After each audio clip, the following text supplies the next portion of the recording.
ак менен каранын кармашы. Айбанды артык санайсыңбы же адамдыбы? Албетте, айбанды. Эй, айбандын адамдан эмнеси артык экен? Айбан табиат мыйзамын эч качан бузбайт. Адамчы, адам табиат мыйзамын тургай, өзү жазган мыйзамды сыйлайбы? Мына сага айбан көрүп атпайсызбы парламенттин депутаттарын, бийликтеги президентиңди? Эй, бирокчу айбаныңдычы адамдан жогору койбой жүрчү, макулбу? Айбандар адамдан эмне үчүн жогору? Билесиңби?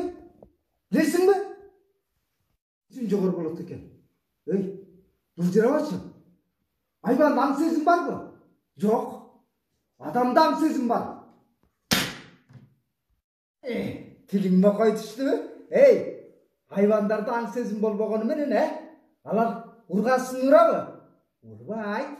Ургасын эркектер гана урат, адамдар урат. Эй, адамдар аялды кандай кордойт, кандай зордук зомбулук көрсөтөт, эмне жообуң бар? Итчи, дөбөттөр. Канчыгын талаганын көрдүң беле? Талабайт алар. Эй, сен мага философ боло бербечи.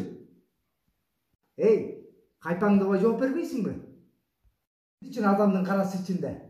Ичи толо арамза ойлор. Айбандарда эч качан ичинде толо арам ой болбойт. Билем? Адамдын карасы ичинде, айбандын карасы сыртында. Бирок, эй, сен макулуктарыңды мактай бербечи, макулбу? Макул, эктин сериясында кеп кылабыз калганын. Сен бүгүнчө өлгөндө башыңды оорутуп ийдиң. Кел, ак кара жөнүндө эмкиде сөз кылабыз.